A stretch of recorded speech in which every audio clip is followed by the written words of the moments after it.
Hello friends, welcome to career strive academy. और जैसा कि हमने आपसे वादा किया था कि हम बहुत ही जल्द एक सीरीज़ शुरू करने जा रहे हैं जिसमें हम 11th और 12th क्लास की मैथमेटिक्स और केमिस्ट्री के लेक्चर्स हम स्टार्ट करने वाले हैं।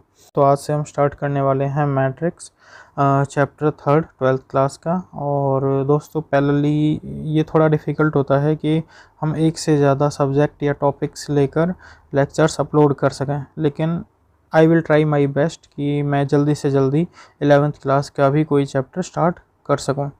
और उसके साथ साथ ही हमारे जो लेक्चर्स हैं वो हिंदी और इंग्लिश दोनों लैंग्वेज में आपको हमारे यूट्यूब चैनल पर मिल जाएंगे, तो आप प्लेलिस्ट में जाकर अपनी लैंग्वेज सेलेक्ट कर सकते हैं।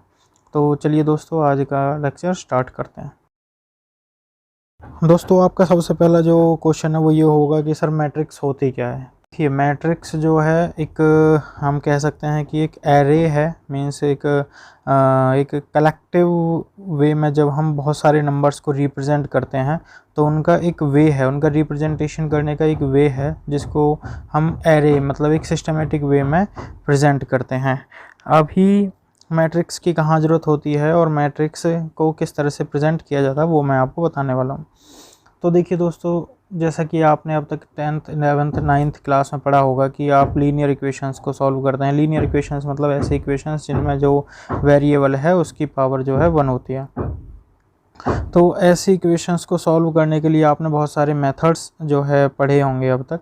तो उन्हीं इक्वेशंस, अगर ऐसी बहुत सारी इक्वेशंस हैं आपके पास और उन्हीं इक्वेशंस को आप सॉल्व करना चाहते हैं बहुत ही आसान तरीके से, तो उसके लिए हम मैट्रिक्स जैसी कोई टेक्निक है उसका यूज़ करते हैं। शुरू करते हैं हम मैट्रिक्स कि दोस्तों, मान लीजिए कि मैं लिखता हूँ राधा हैज़ 2 पेन्स।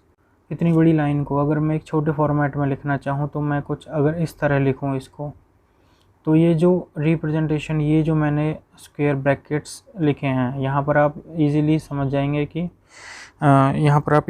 जाएंगे कि जो 2 है वो तो रिप्रेजेंट करता है आपके नंबर ऑफ़ पेन्स को, लेकिन जो ये ब्रैकेट्स हैं ये आपकी इंफॉर्मेशन को कलेक्ट किए हुए हैं। तो ये जो ब्रैकेट्स मैंने लगाए हैं यही मैट्रिक्स को भी रिप्रेजेंट करते हैं। यहाँ से आपको शायद इतना अच्छे से समझ में ना आया हो, हम एक और एग्जांपल ले लेते हैं। Let's suppose Radha has 2 pen and 3 pencils। तो अगर मैं इन दोनों इन्फॉर्मेशन को एक साथ कलेक्टिव वे में रिप्रेजेंट करना चाहूँ तो मैं आइदर इस तरह से रिप्रेजेंट कर सकता हूँ 2 और 3 इनसाइड अ मैट्रिक्स। तो यहाँ पर जो फर्स्ट देखिए, ये तो कॉलम हो गया कॉलम 1, ये हो गया कॉलम 2, कॉलम 1 कॉलम 2, और ये हो गया रो। मतलब लेफ़्ट टू राइट जो बनेगा ये रो कहलाएगा, और टॉप टू बॉटम जो भी हमारा एरे होगा वो कॉलम कहलाएगा। चलिए थोड़ा सा इसको दोबारा से समझ लेते हैं।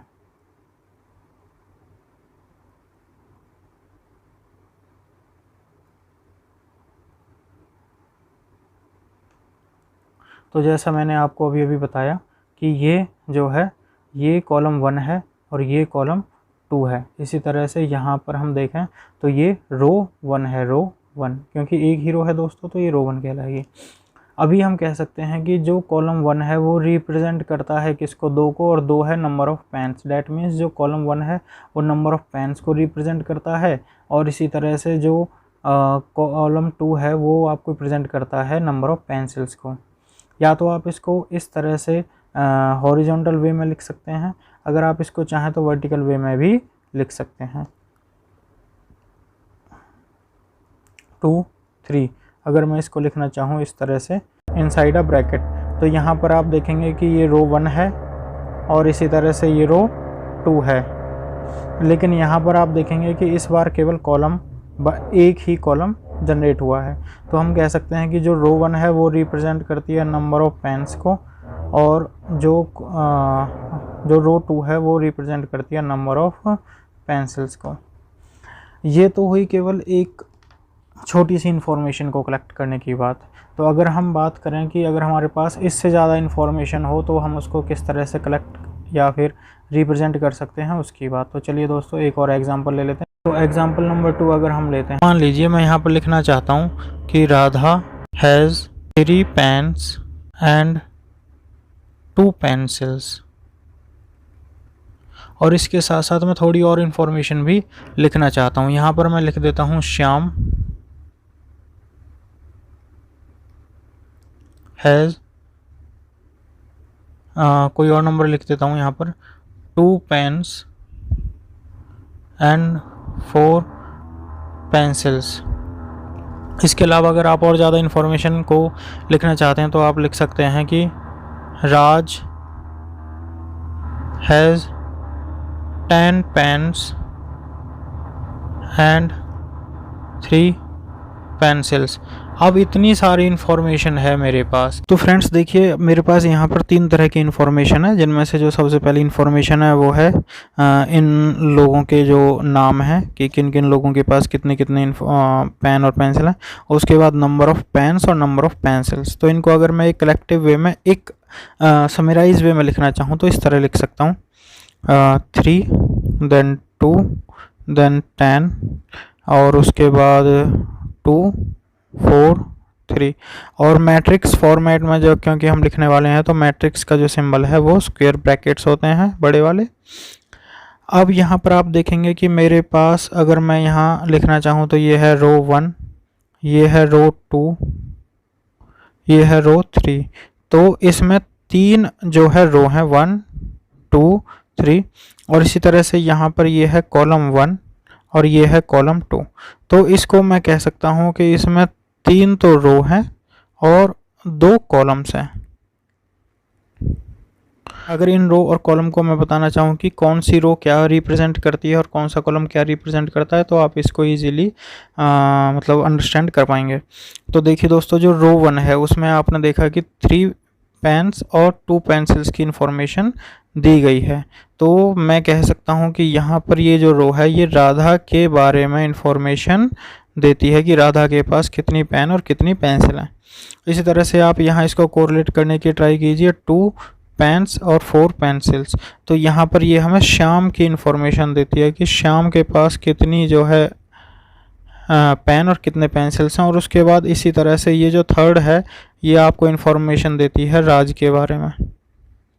चलिए, ये तो रोज़ की बात हो गई कि हमें रो जो है कौन सी क्या इन्फॉर्मेशन देती है। इसी तरह से जो ये कॉलम्स हैं ये हमें क्या इन्फॉर्मेशन देते हैं।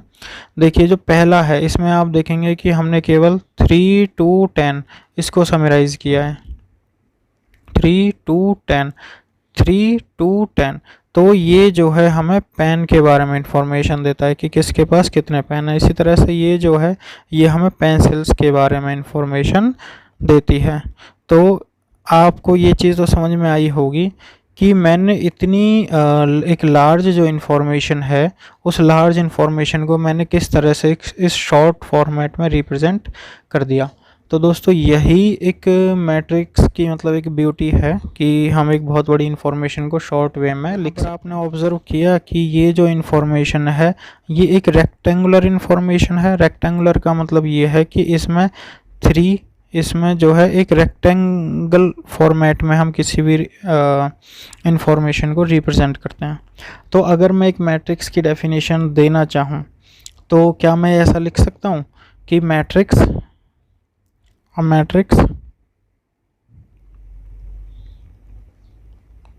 Is a ordered.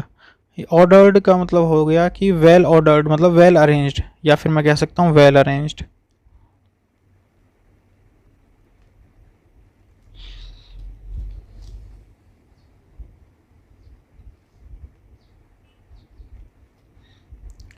Well arranged और एक खूबी और रेक्टेंगुलर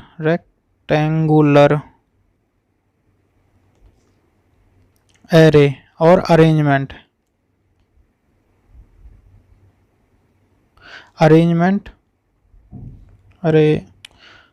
अरेंजमेंट ऑफ नंबर्स या फिर इंफॉर्मेशन।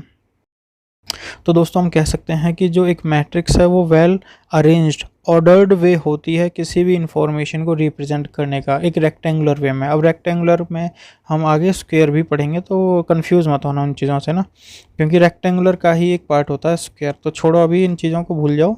अभी केवल इतना याद रखो कि एक रेक्टेंगुलर वे में रिप्रेजेंटेशन होती है बहुत सारी इंफॉर्मेशंस का, जो कि एक मैट्रिक्स हम कहते हैं, जिसको हम एक मैट्रिक्स कहते हैं। तो चलिए अब थोड़ा थोड़ा सा मैट्रिक्स के बारे में इंफॉर्मेशन गैदर करना स्टार्ट कर देते हैं। तो सबसे पहली जो इन्फॉर्मेशन होती है दोस्तों मैट्रिक्स के बारे में, वो होती है मैट्रिक्स का ऑर्डर।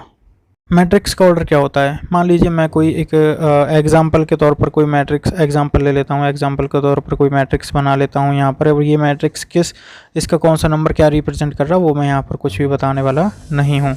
ऐसा मान लीजिए कि मैंने कोई मैट्रिक्स ली है, तो यहाँ पर आप देखेंगे कि इसमें कितनी रोज़ मैंने बनाई हैं। ये एक रो है, और इसी तरह से ये रो 2 है, रो 1 और रो 2। और इसी तरह से अगर मैं कॉलम्स की बात करूं, तो कॉलम 1, कॉलम 2, कॉलम 3।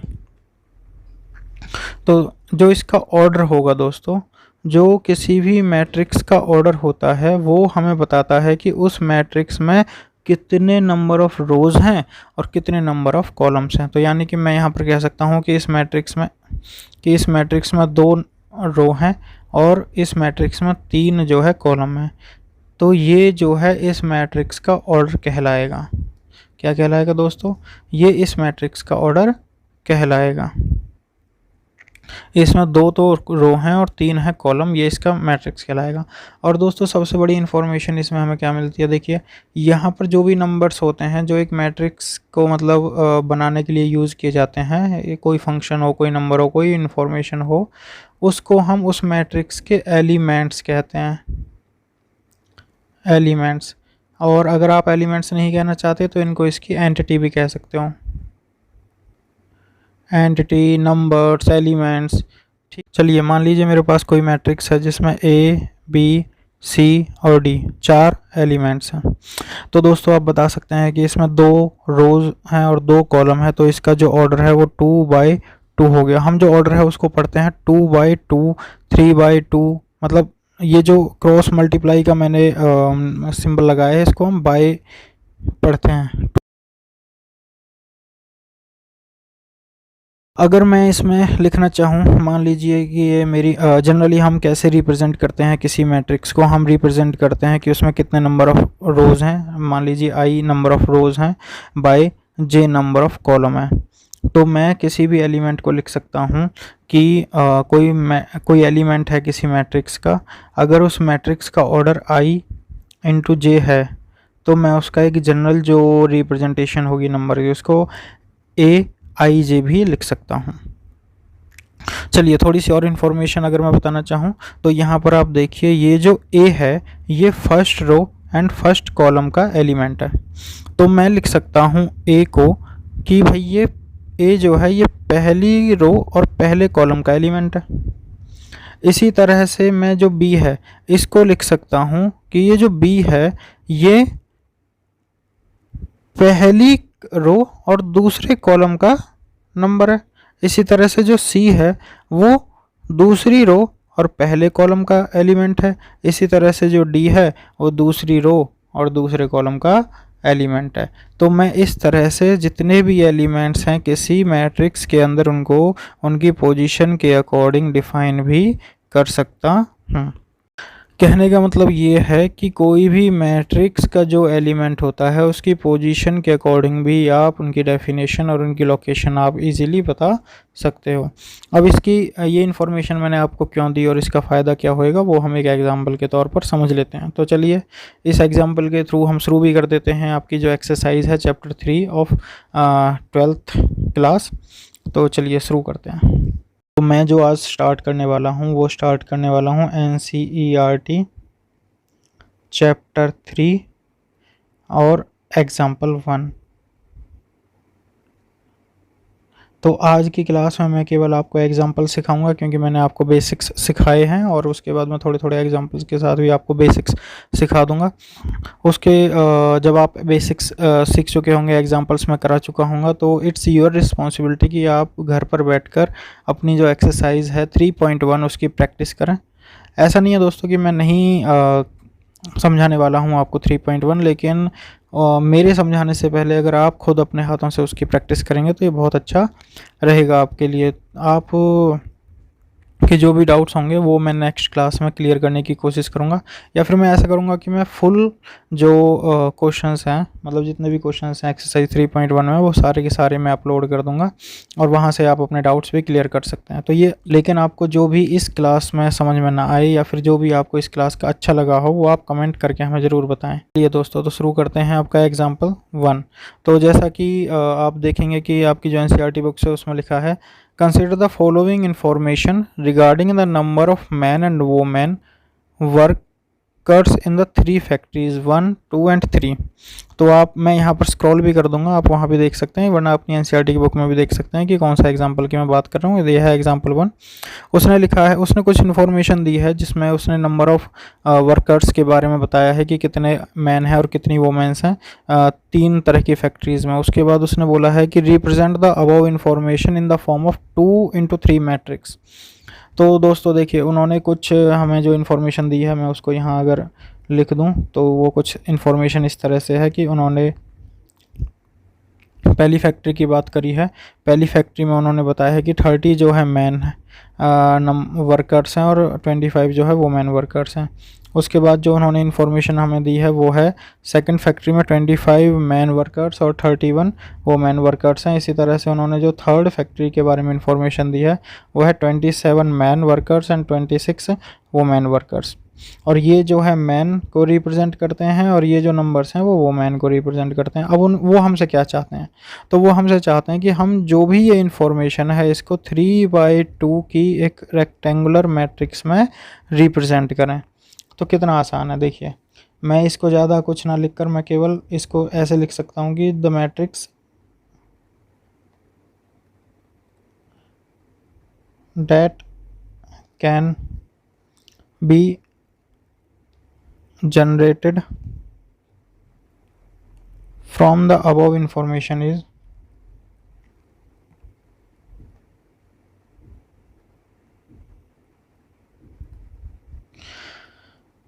तो इसको आप आंसर मान सकते हैं कि जो भी इन्फॉर्मेशन आपको ऊपर दी गई है उससे जो मैट्रिक्स हम बना सकते हैं डायरेक्टली। अगर मैं उस मैट्रिक्स को बनाना चाहूँ तो देखो, कुछ नहीं करना है, इस इन्फॉर्मेशन को एज इट इज़ एक रेक्टेंगुलर वे में लिख देना है। तो ये आपकी इन्फॉर्मेशन हो गई। इसमें आप देखेंगे कि 1 2 3 तो रो हैं और 1 और 2 कॉलम है। तो ये जो मैट्रिक्स बनी है 3/2 की बनी, क्योंकि मैंने आपको बताया था कि रो पहले और कॉलम्स बाद में लिखे जाते हैं। तो जितने नंबर ऑफ़ रो बनाए आपने, जितने नंबर ऑफ़ कॉलम बनाए, वो आपकी मैट्रिक्स का ऑर्डर हो गया। तो कितना आसान था ये एग्जाम्पल, आप हमें कमेंट करके भी बता सकते हैं कि इसमें कोई आपको ज़्यादा परेशानी हुई समझने में या नहीं। तो चलिए दोस्तों, अगले एग्जाम्पल पर चलते हैं। देखिए ये एग्जाम्पल थोड़ा अच्छा है। इससे पहले मैंने इन्फॉर्मेशन देने का आपको कोशिश तो की थी, तो वो जो इन्फॉर्मेशन मैंने अभी इस एग्जाम्पल से पहले आपको दी थी उसका यूज़ हम यहाँ नेक्स्ट एग्जाम्पल नंबर 2 में करने वाले हैं। तो ये है एग्जाम्पल नंबर 2। तो एग्जाम्पल नंबर 2 में क्या कहा है आप भी देखिए। उसने लिखा है if a matrix has 8 elements. तो मैट्रिक्स में जो एलिमेंट्स हैं, नंबर ऑफ़ एलिमेंट्स हैं वो 8 हैं। चलिए, what are the possible order it can have. तो हमें उसके पॉसिबल ऑर्डर्स बताने हैं, कौन कौन से ऑर्डर हो सकते हैं। तो मैं एक चीज़ आपको बताना भूल गया पहले, उसको मैं साइड में आपको समझा देता हूँ कि देखो, आपने अब तक ऑब्जर्व किया होगा कि अगर कोई मैट्रिक्स ABCD, यानी कि इसका ऑर्डर मैं लिखूँ तो 2/2 लिख सकता हूँ। क्यों? क्योंकि इसमें 2 रो हैं और 2 कॉलम्स हैं। तो इसका जो ऑर्डर है वो है 2/2। अगर मुझे निकालना है कि इस मैट्रिक्स का ऑर्डर 2/2 है और इसमें कितने एलिमेंट्स हो सकते हैं, तो मैं जस्ट इन नंबर्स की आपस में मल्टीप्लाई कर दूंगा। तो यह है 2/2, डेट मीन्स 4। तो इस मैट्रिक्स के जो एलिमेंट्स होंगे वो 4 होंगे। कोई और एग्जांपल ले लेते हैं। ABCD DEF। अब आप देखिए कि इसका ऑर्डर क्या हुआ। इसमें नंबर ऑफ़ रोज़ तो 2 हैं और इसमें जो नंबर ऑफ़ कॉलम्स हैं वो तो 3 हैं।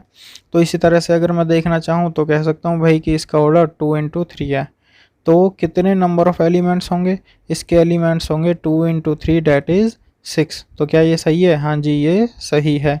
इसमें 6 एलिमेंट्स होंगे, यानी कि नंबर ऑफ़ एलिमेंट्स निकालना बहुत ही आसान होता है, उसके ऑर्डर की आपस में मल्टीप्लाई कर दी जाती है। अब हम इस क्वेश्चन को सॉल्व करने का ट्राई करते हैं जो कि हमें दे रखा है। तो इसके लिए आपको जो कंडीशन याद रखनी है वो कंडीशन सबसे मतलब जो भी कंडीशन आपको याद रखनी है वो ये है कि जो मैट्रिक्स है, मैट्रिक्स हमेशा रेक्टेंगुलर हो सकती है, स्क्वायर भी हो सकती है, but square is also a part of rectangle, तो हम रेक्टेंगल कहते हैं।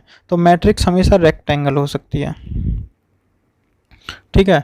उसके बाद जो मैट्रिक्स का ऑर्डर है, उस मैट्रिक्स के ऑर्डर की मल्टीप्लाई करने के बाद नंबर ऑफ़ एलिमेंट्स आने चाहिए। यानी कि मैं इसको उल्टा लिखना चाहता तो मैं लिख देता 6 जो है वो 2 × 3 6 × 1 की मल्टीप्लाई करने के बाद आता है ना। तो इसी तरह से मैं इनकी जो फैक्टर्स हैं उनको अगर मैं निकाल दूं तो वही हमारा ऑर्डर बन जाएगा। तो कैसे निकालेंगे ये देखिए दोस्तों। जो 8 है, 8 को मैं क्या ऐसे नहीं लिख सकता 8 × 1, है ना। मतलब एक ऐसी मैट्रिक्स जिसमें 8 तो रो हैं और केवल कॉलम जो है वो सिंगल कॉलम है। इसी तरह से क्या मैं इस 8 को इस तरह नहीं लिख सकता 4 × 2। कहने का मतलब उसमें 4 तो रो हैं और 2 कॉलम है। क्या मैं इस 8 को ऐसे नहीं लिख सकता 2 × 4, यानी कि इसका रिवर्स भी कह सकते हो आप। तो कहने का मतलब ये 2 तो रो होंगी उसमें और 4 कॉलम होंगे। इस 8 को मैं इस तरह भी लिख सकता हूँ कि 1 × 8। तो इस 8 के जितने भी फैक्टर्स होंगे वो factors he possible number of matrix order को रिप्रेजेंट करेंगे। तो यहाँ पर हमारे पास जो भी ऑर्डर आए वो आए 8 × 1, 4 × 2, 2 × 4, 1 × 8, यानी कि 4 तरह की मैट्रिक्स पॉसिबल हो सकती है। तो ये आपका इजी वे में सॉल्यूशन हुआ आपके उस क्वेश्चन का। ये आपकी समझ में आया हो तो हमें कमेंट करके ज़रूर बताएं, और अगर इसमें भी आपको कुछ डाउट है तो भी हमें ज़रूर बताएं। चलिए अब बात करते हैं एग्जाम्पल नंबर 3 के। एग्जाम्पल नंबर 3 की बात करिए। उसने कहा है कि कंस्ट्रक्ट अ 3/2, ये एग्जाम्पल नंबर 3 है। 3/2 मैट्रिक्स, हमें एक 3/2 मैट्रिक्स बनानी है और जिसका जो जनरल एलिमेंट दे रखा है उसने, मतलब जनरल एलिमेंट का मतलब मैंने आपको पहले भी बताया था I × J की फॉर्मेट में हम रिप्रेजेंट करते हैं। कभी कभी ये बाय का सिंबल यहाँ लगाते हैं और कभी कभी नहीं भी लगाते हैं। तो उसने जो जनरल एलिमेंट है वो दे रखा है 1/2 mode of I - 3J mode. तो ये एक जनरल एलिमेंट उसने दे रखा है और हमें एक मैट्रिक्स बनाने के लिए बोला है जिस मैट्रिक्स का जो ऑर्डर होगा वो 3/2 होगा। तो सबसे पहले हम क्या करते हैं कि हम एक जनरल मैट्रिक्स बना लेते हैं। तो जनरल मैट्रिक्स हम बना लेते हैं, जनरल मैट्रिक्स ऑफ ऑर्डर 3/2। तो वो क्या होगी, देखो 3/2 का मतलब है 3 नंबर ऑफ रोज होंगी, 2 नंबर ऑफ कॉलम्स होंगे। चलिए जनरल मैट्रिक्स बना लेते हैं। ए पहली रो का पहला कॉलम, दूसरी रो का पहला कॉलम, तीसरी रो का पहला कॉलम, 3 ही रो बनानी है हमें। इसी तरह से ए, ये क्या है, पहली रो दूसरा कॉलम, दूसरी रो दूसरा कॉलम और तीसरी रो दूसरा कॉलम। हमें नंबर ऑफ कॉलम जो है वो 2 ही रखना है, तो मैंने 2 ही बनाए हैं। तो यहाँ पर ये जो हमारे पास एक जनरल मैट्रिक्स बनकर तैयार हुई है वो ये है, और इसको मैं किसी सिंबल से रिप्रेजेंट कर देता हूँ। ये याद रखना कि मैट्रिक्स को हमेशा एक कैपिटल लेटर से ही रिप्रेजेंट कर सकते हैं, स्मॉल लेटर से कभी भी इसको रिप्रेजेंट नहीं करते। स्मॉल लेटर से इसके एलिमेंट्स को रिप्रेजेंट करते हैं। तो मैं यहाँ पर मान लेता हूँ कि जो भी मैट्रिक्स मैं बनाना चाहता हूँ वो मैट्रिक्स ए है और उसके एलिमेंट्स कुछ इस तरह से हैं। अब इन एलिमेंट्स, ये तो वेरिएबल हो गए, अब इन एलिमेंट्स की मुझे इन्फॉर्मेशन इस एक जो उन्होंने जनरल वैल्यू दी है इस वैल्यू के थ्रू निकालनी है। तो कैसे निकालनी है वो मैं आपको सिखा देता हूँ। तो चलिए देखिए, आई और जे, आई यहाँ पर रो को रिप्रेजेंट करता है, जे यहाँ पर कॉलम को रिप्रेजेंट करता है। तो यहाँ देखिए अगर मैं निकालना चाहता हूँ A1 की इन्फॉर्मेशन, यानी कि पहली रो का पहला कॉलम, तो आई और जे की वैल्यू यहाँ क्या हुई, ये आई हो गया और ये जे हो गया। तो आई और जे की वैल्यू मैं इस फॉर्मूले में डाल सकता हूँ। तो डालने के बाद देखिए मुझे क्या मिलेगा।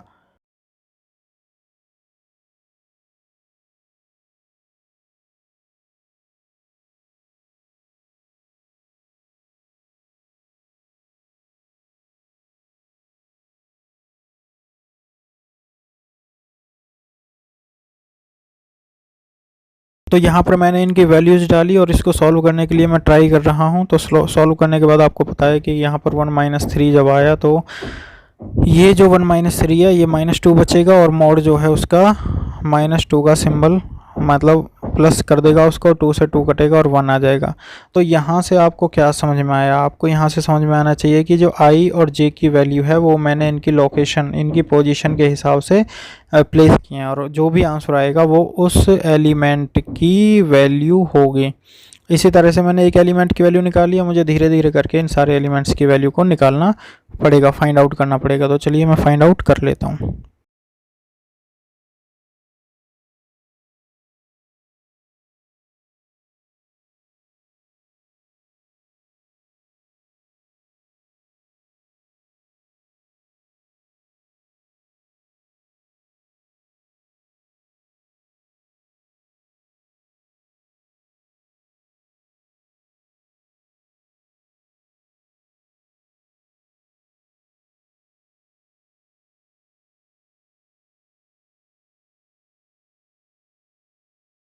तो यहाँ देखिए दोस्तों, ये सारी इन्फॉर्मेशन मैंने कलेक्ट कर ली है। इन सारी इन्फॉर्मेशन को इनकी पर्टिकुलर लोकेशन के हिसाब से अगर मैं प्लेस करके कोई मैट्रिक्स बनाना चाहता हूँ तो वो मैट्रिक्स जो है ए मैट्रिक्स कहलाएगी। तो अगर मैं प्लेस करना चाहता हूँ तो 1 बाय 1 यानी कि आपने देखा कि A11, A12, A21, A22, A31, A32 इनके कोरस्पॉन्डिंग अगर मैं इनकी वैल्यूज़ रख दूं तो जो मैट्रिक्स बनेगी वही रिक्वायर्ड मैट्रिक्स होगी। तो A11 के कोरस्पॉन्डिंग आपने जो वैल्यू निकाली वो कितनी थी? 1 थी, ठीक है। उसी तरह से उसके बाद जो आपने वैल्यू निकाली वो वैल्यू थी 5/2।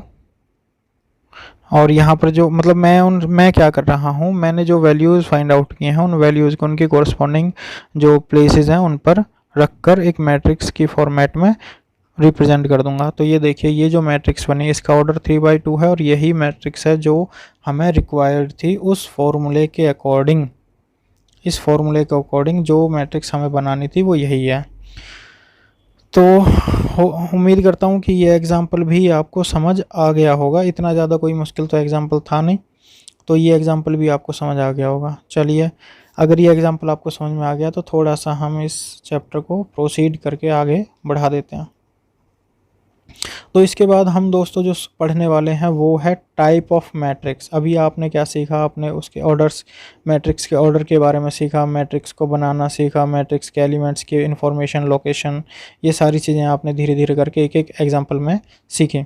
अभी जो हम सीखने वाले हैं वो होगा कितनी तरह की मैट्रिक्स हम पढ़ते हैं, मतलब कितनी तरह की मैट्रिक्स होती हैं जिनको हम रीड करते हैं, अरेंज कर सकते हैं, सॉल्व कर सकते हैं। वो मैट्रिक्स के बारे में हम इंफॉर्मेशन कलेक्ट करेंगे। तो चलिए देखते हैं कि कितनी तरह की मैट्रिक्स हम इस चैप्टर में पढ़ने वाले हैं। तो दोस्तों अब हमारा जो नेक्स्ट टॉपिक है वो है type of matrix.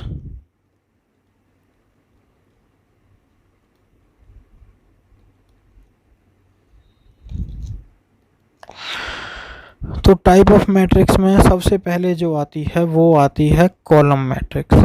Column matrix का मतलब ये होता है कोई भी ऐसी मैट्रिक्स। अब तक आपने क्या सीखा? अब तक आपने सीखा कि मैट्रिक्स जो होती है एक रेक्टेंगुलर फॉर्मेट होती है नंबर ऑफ नंबर्स का, और इसमें कितने भी रोज़ और कितने भी कॉलम्स हो सकते हैं। लेकिन अगर मैं इसमें थोड़ी सी रेस्ट्रिक्शन लगा दूं, कहने का मतलब ये है कि इसमें मैं कोई कुछ ऐसा कहूँ कि कोई ऐसी मैट्रिक्स जिसमें नंबर ऑफ रोज़ कितने भी हों, 1 2 3 हों, 4 हों, 5 हों, लेकिन जो नंबर ऑफ कॉलम्स हैं वो सिंगल कॉलम होना चाहिए, 1 2 3। तो इस तरह की मैट्रिक्स जिसमें रोज़ तो कितनी भी हो सकती हैं लेकिन जो कॉलम है वो सिंगल हो, तो इसको हम कॉलम मैट्रिक्स कहते हैं। क्यों? क्योंकि इसमें केवल एक ही कॉलम है। अगर हमें पता है कि कोई कॉलम मैट्रिक्स है तो हम उसके ऑर्डर को 3/1, जैसे मैंने यहाँ लिखा ना 3/1, तो इसको हम 3 ऑर्डर की कॉलम मैट्रिक्स भी कह सकते हैं। इसी की एक सिमिलर मैट्रिक्स होती है, इसके बाद जो हम पढ़ने वाले हैं वो है रो मैट्रिक्स। तो ये भी कॉलम मैट्रिक्स की ही भाई बंदी हुआ है। कहने का मतलब ये है कि जस्ट इसको अगर मैं ट्रांसपोज कर दूं, ट्रांसपोज करने का मतलब ये है कि इसको मैं हॉरिजॉन्टल अगर लिखना चाहूँ तो आप देखेंगे कि यहाँ पर 1 2 3 3 कॉलम है लेकिन एक रो है, तो 1/3 हो गया। इसका जो ऑर्डर है वो रो 1 और कॉलम 3 हो गया। तो ऐसी मैट्रिक्स को हम रो मैट्रिक्स कहते हैं जिनमें एक ही रो हो लेकिन कॉलम कितने भी हो सकते हैं, 2 हो सकते हैं, 3 हो सकते हैं, 4 हो सकते हैं। अगर हम यहाँ पर दोस्तों बात करें कि हम इसको 1/3 ऑर्डर जनरली हम पढ़ते हैं, तो अगर ये एक रो मैट्रिक्स है तो इसके ऑर्डर को हम 3 row matrix of 3 third order ऐसे भी लिख सकते हैं। थर्ड ऑर्डर का मतलब ये हो गया कि इसमें 3 कॉलम है, रो का मतलब हो गया कि सिंगल रो है लेकिन 3 कॉलम है। तो ये 2 तरह की कुछ मैट्रिक्स मैंने आपको एक जनरल वे में पढ़ाने की कोशिश की है। इसके बाद अगर हम देखते हैं कि जो भी टाइप है, नेक्स्ट टाइप ऑफ मैट्रिक्स वो आएगी आपकी स्क्वायर मैट्रिक्स। तो जैसे कॉलम मैट्रिक्स या फिर आपने देखा कि रो मैट्रिक्स, इसमें नंबर ऑफ़ रोज़ को स्पेसिफाई किया गया था। इसी तरह से जो स्क्वायर मैट्रिक्स होगी इसमें भी हम, स्क्वायर का मतलब क्या होता है, स्क्वायर तो पढ़ा होगा ना आपने। तो स्क्वायर का मतलब होता है कि length is equal to width. तो अगर कोई मैट्रिक्स है, यह है थर्ड टाइप, ये कोई मैट्रिक्स है, अगर मैं कहूँ कि इसकी जितनी रोज़ हैं उतने ही इसमें कॉलम है, कहने का मतलब इसकी जो नंबर ऑफ़ रोज़ हैं वो इक्वल टू है नंबर ऑफ़ कॉलम्स के, तो कोई भी ऐसी मैट्रिक्स को हम स्क्वायर मैट्रिक्स कह सकते हैं। स्क्वायर मतलब जितने रोज़ हैं उतने ही उसमें कॉलम्स हैं। और जो इसका ऑर्डर है 2/2, उसको हम 2/2 पढ़ने की बजाय ऐसे भी पढ़ सकते हैं कि स्क्वायर मैट्रिक्स ऑफ ऑर्डर 2। जैसे हमने उसको पढ़ा ना रो मैट्रिक्स ऑफ ऑर्डर 3, ऐसे इसको पढ़ सकते हैं स्क्वायर मैट्रिक्स ऑफ ऑर्डर 2। अगर इसमें थोड़ी और ज़्यादा रोज़ होती तो ये हो जाती 3/3, है ना। तो इसको हम पढ़ते स्क्वायर मैट्रिक्स ऑफ ऑर्डर 3। तो स्क्वायर मैट्रिक्स जो है कितने भी ऑर्डर की हो सकती है, लेकिन उसमें केवल एक ही कंडीशन है, उसकी जितनी नंबर ऑफ़ रोज़ हैं वो नंबर ऑफ़ कॉलम्स के बराबर होनी चाहिए। तो चलिए, उम्मीद करता हूँ ये भी आपको बहुत आसानी से समझ में आ गया होगा। तो हमारी जो फोर्थ टाइप ऑफ मैट्रिक्स है वो है डायगोनल मैट्रिक्स। अभी मैंने आपको सिखाया कि स्क्वायर मैट्रिक्स क्या होती है। स्क्वायर मैट्रिक्स होती है जिसमें जितने नंबर ऑफ़ रोज़ हैं उतने ही नंबर ऑफ़ कॉलम्स होने चाहिए, लेकिन उनकी जो एलिमेंट्स की वैल्यूज़ है वो कुछ भी हो सकती है। तो स्क्वायर मैट्रिक्स का ही एक अगला पार्ट है, मतलब मैं यहाँ लिखना चाहूँ तो लिख सकता हूँ कि स्क्वायर जो मैट्रिक्स होती है उसी का एक अगला पार्ट होता है diagonal matrix. Diagonal matrix, diagonal matrix मतलब एक ऐसी स्क्वायर मैट्रिक्स जिसके केवल डायगोनल एलिमेंट्स पर ही वैल्यूज़ हों। एक ऐसी मैट्रिक्स जिसके केवल डायगोनल एलिमेंट्स पर ही वैल्यूज़ हों, बाकी सारे जो एलिमेंट्स हैं वो ज़ीरो हों, तो उसको हम डायगोनल मैट्रिक्स कहते हैं। देखिए, ये एक स्क्वायर मैट्रिक्स है, इसका जो ऑर्डर है वो 3/3 है, यानी कि एक स्क्वायर मैट्रिक्स है ऑर्डर 3 की। लेकिन जब आप ऑब्ज़र्व करेंगे तो यू विल फाइंड कि यहाँ पर केवल जो डायगोनल है उन्हीं एलिमेंट्स पर कुछ नंबर्स हैं, बाकी तो सारी वैल्यू जो है वो ज़ीरो हैं। तो ऐसी मैट्रिक्स को डायगोनल मैट्रिक्स कहते हैं। अब आप कहोगे अरे सर, डायगोनल एलिमेंट्स को हम कैसे कैसे फाइंड आउट करेंगे। मेरे भाई, अगर कोई भी मैट्रिक्स मान लो इस तरह से है,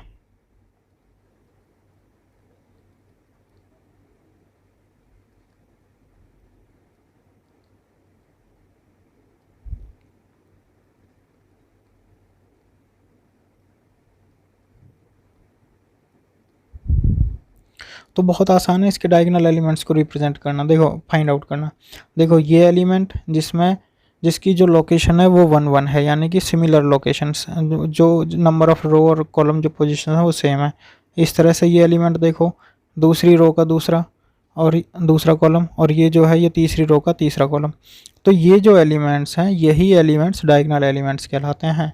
वो एलिमेंट्स जिनकी पोजीशन रो और कॉलम वाइज सेम हो, वही एलिमेंट्स आपके डायगोनल एलिमेंट्स कहलाते हैं।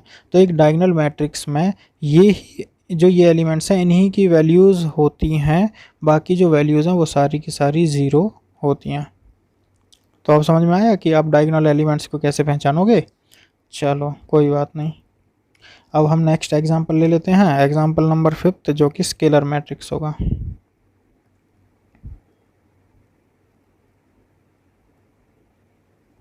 स्केलर मैट्रिक्स, तो देखो सबसे पहले आपने स्क्वायर मैट्रिक्स पढ़ा, स्क्वायर मैट्रिक्स है ना। स्क्वायर मैट्रिक्स का मैंने एक डिवीज़न पढ़ाया आपको जिसको हमने डायगोनल मैट्रिक्स कहा। डायगोनल मैट्रिक्स में मैंने आपको बताया कि होगी तो वो स्क्वायर मैट्रिक्स ही, लेकिन उसका केवल जो डायगोनल्स हैं वहीं पर वैल्यूज़ डिफाइन होंगी। अगर मैं इसका भी एक आगे कर दूं तो डायगोनल मैट्रिक्स का एक और डिवीज़न कर सकते हैं हम जिसको स्केलर मैट्रिक्स कहते हैं। अब ये क्या होती है, स्केलर मैट्रिक्स का मतलब होता है एक ऐसी डायगोनल मैट्रिक्स जिसमें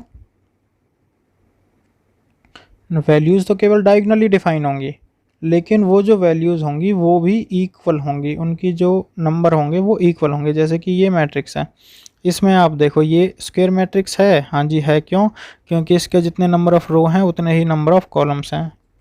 उसके बाद आपने कहा जी ये डायगोनल मैट्रिक्स, हाँ जी बिल्कुल है डायगोनल मैट्रिक्स, क्यों, क्योंकि इसमें जो भी नंबर्स डिफाइन किए गए हैं वो डायगोनली ही हैं, बाकी जो नंबर्स हैं वो सारे के सारे तो ज़ीरो हैं। ओके जी, ये डायगोनल भी होगी।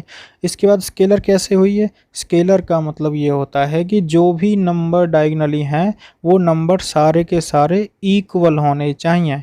तो आप यहाँ गौर से देखो कि जो भी मैंने नंबर यहाँ पर डिफाइन किए हैं वो सारे के सारे 2 हैं, इक्वल हैं एक दूसरे के। तो ऐसी कोई भी डायगोनल मैट्रिक्स जिसके जो डायगोनली एलिमेंट्स हैं वो इक्वल हों उसको हम स्केलर। अभी आती है नंबर 6 पे आएगी आपकी आइडेंटिटी मैट्रिक्स। अरे ये कौन सी मैट्रिक्स है, देखिए जो आइडेंटिटी मैट्रिक्स है ना, आइडेंटिटी मैट्रिक्स में मैंने आपको बताया कि भाई स्क्वायर मैट्रिक्स क्या होती है। स्क्वायर मैट्रिक्स को अगर मैं थोड़ा सा और डिटेल में जाऊं तो वहीं डायगोनल मैट्रिक्स मैंने आपको बताई, डायगोनल के बाद मैंने स्केलर बताई। स्केलर में मैंने आपको बताया कि जो भी डायगोनली एलिमेंट्स होंगे वो सारे के सारे इक्वल वैल्यू के होंगे। अब अगर वो वैल्यू भी मैं फिक्स कर दूं, अगर उस वैल्यू को मैं 1 रख दूं तो वो जो मैट्रिक्स बनेगी वो आइडेंटिटी मैट्रिक्स बनेगी। चलिए कोई एग्जांपल ले लेते हैं।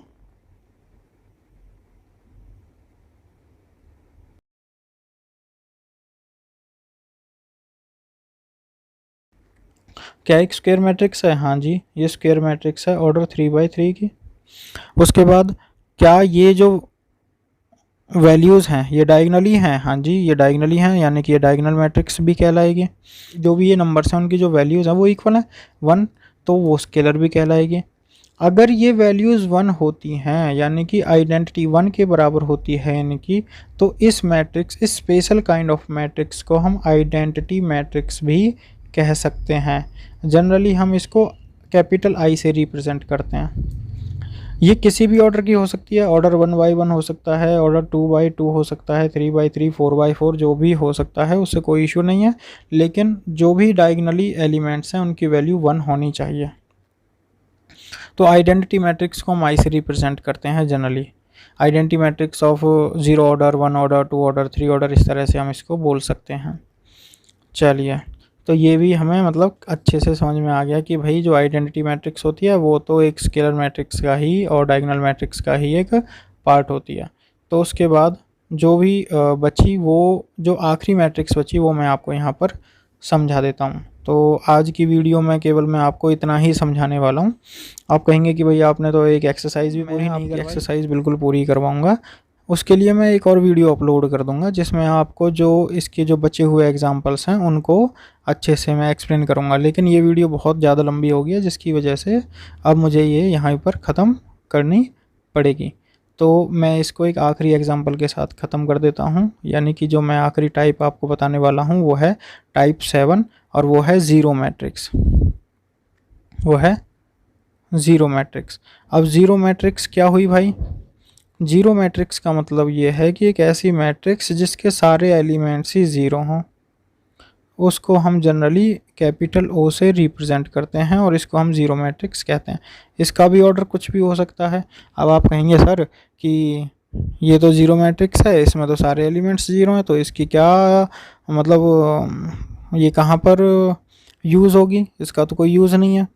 तो मेरे भाइयों ये कैलकुलेशंस में जब यूज़ होगी तो मैं आपको बताऊंगा कि ये किस तरह और कहाँ पर हम इसको यूज़ करेंगे।